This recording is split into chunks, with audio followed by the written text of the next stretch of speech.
रिया ने जैसे ही लाइब्रेरी के अंदर साहिल की चप्पल देखी, उसके पैरों तले जमीन खिसक जाती है और वो बैठकर जोर जोर से रोने लगती है। वो चिल्लाती है, भाई कहाँ हो आप, मुझे जवाब दो। तभी उसके कानों में वही आवाज गूंजती है। वो पीछे घूमती है और देखती है ब्लैक बोर्ड अपने आप लिख रहा होता है, अर्जुन मिस्ड रोल नंबर 13। देखते ही रिया की सांसें रुक जाती हैं और वो समझ जाती है कुछ तो बहुत डरावना है यहाँ। कांपती हुई आवाज में रिया बोलती है, तुम कौन हो और ब्लैक बोर्ड पे जो लिखा है उसका मतलब क्या है? अगर कोई यहाँ है तो मुझे दिखाई दो। तभी एक अजीब सी आवाज गूंजती है और एक परछाई दिखाई देती है।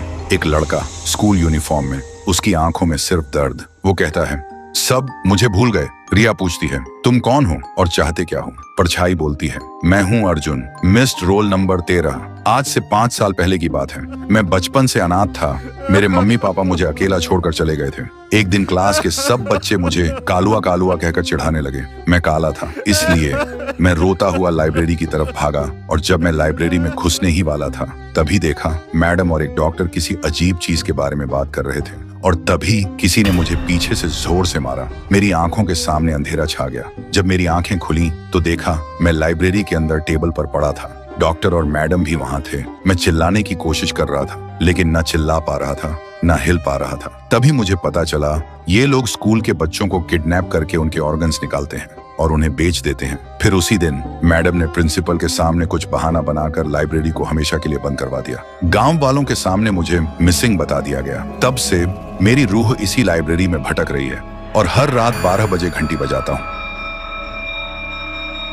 बस इस उम्मीद में कि कोई आए, मेरी कहानी सुने और मुझे इंसाफ दिलाए। रिया की आंखों में आंसू आ जाते हैं। वो बोलती है, मैं तुम्हारा दर्द समझ सकती हूँ, लेकिन मेरे भाई ने क्या किया था? उसे क्यों गायब कर दिया? वो कहाँ है? अर्जुन बोलता है, तुम्हारा भाई बिल्कुल ठीक है। उस दिन जब मैं उसके सामने आया वो डर के मारे बेहोश हो गया था। अब वो तुम्हें लाइब्रेरी के कोने में एक सीक्रेट डोर है, उसके पीछे मिल जाएगा और वहीं मैडम के राज की असली फाइल भी है।